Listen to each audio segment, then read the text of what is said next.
أهلا بيكم حلقة جديدة من برنامجكم تاني شوية وش مع دكتورة مي نجيب. النهاردة هنبتدي سلسلتنا الجديدة اللي بتتكلم عن سؤال مهم جدا ومحتاجينه، ومش بس كده. أنا كبابا وماما دايما بسأله لنفسي وذهني طول الوقت. السؤال هو هل ابني مبسوط فرحان ولا لأ؟ السؤال ده مهم وبيشغل دماغنا كتير جدا. لكن قبل ما نجاوب على السؤال الحقيقة محتاجين نعرف يعني ايه مبسوط. هو مبسوط يعني بيضحك؟ انا عايزاه بس هو بيضحك، ولا عايزاه يبقى مبسوط عينيه مرتاحة مفيهاش قلق، مش خايف، حاسس ان هو مطمن طول الوقت، حاسس ان هو مرتاح، شايفة في عينيه الابتسامة واللمعان اللي بيقولي اني مهما كانت المشاكل او الوضع هو قادر يواجه. ده اللي قصدي بيه بان هو مبسوط، مش قصدي خالص ان هو بس بيضحك طول الوقت او كده. تعالوا نقول هنعرف ازاي نخلي عيالنا مبسوطين وفرحانين مع شوية وش ودكتورة مي نجيب.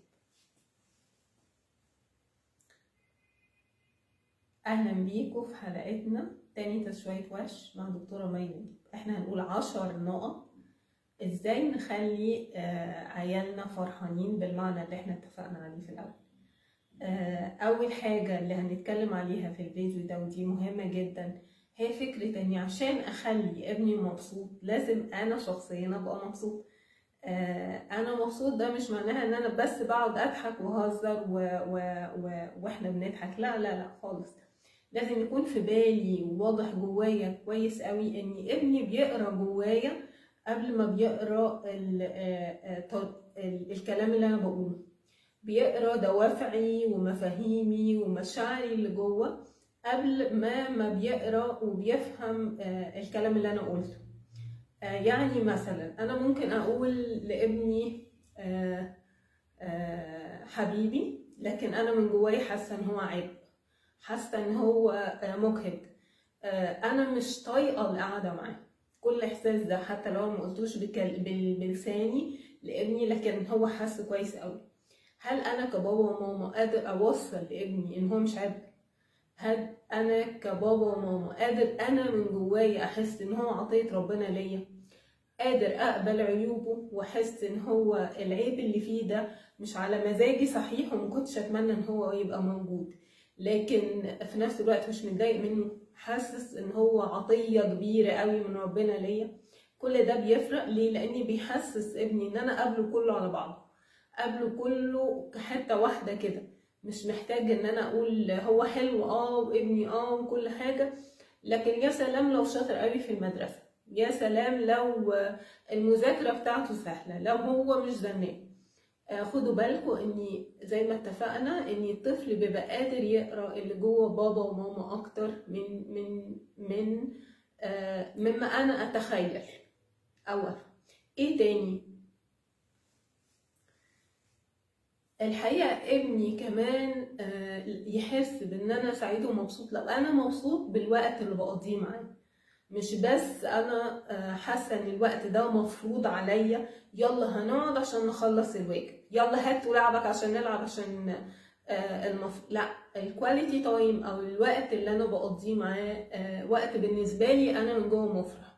مش انا بعمل ده تأدية واجب، مش انا بعمل الاكل ليه وللبيت وانا حاسه اني يا ساتر على الملل والزهق وهو انا يعني سوري في الكلام خدامه في البيت عشان اعمل كل المشاعر دي اللي جوانا بتوصل للطفل وبتحسسه انا السبب. لو انا ما كنتش موجود ماما كانتش هتضطر تعمل الاكل اللي بيحسسها دايما ان هي خدامه في البيت. يعني اسفه على الكلام بس ده الكلام اللي انا بسمعه. يعني عايزه اقول لكم كمان بابا ما بيبقاش مجبر بشعور ان هو متضايق مع الطفل وهو نازل معاه مثلا يقضي مشوار. المشاعر دي كلها بتوصل للطفل وبتخليه مش مبسوط.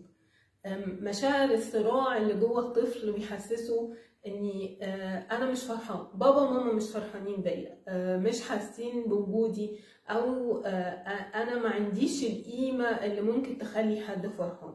بالتالي انا مش هبقى فرحان كطفل. فعشان اول حاجة عشان اخلي طفلي فرحان بالمعنى اللي هو فيه قادر يواجه مشاكل الحياة ويفرح ويحس ان كل حاجة بيعملها انجاز وان هو نفسه قيمة، لازم انا من جوايا ابقى حاسة الاحساس ده. لو انا ما حسيتوش عمره ما هيوصل لابني. الحلقات الجاية كل مرة هنقول حاجة ازاي نخلي بيها الطفل فرحان ومبسوط وسعيد، مش بس على مستوى ان هو يضحك، لكن كمان من جوه حتى لو مشاكل قابلتنا بأي نوع هو برضو مبسوط. استنونا المرة الجاية في تانيتس وشوية وش مع دكتورة مي نجيب. اعملوا سبسكرايب عشان يوصلكوا الفيديو الجديد. شكرا.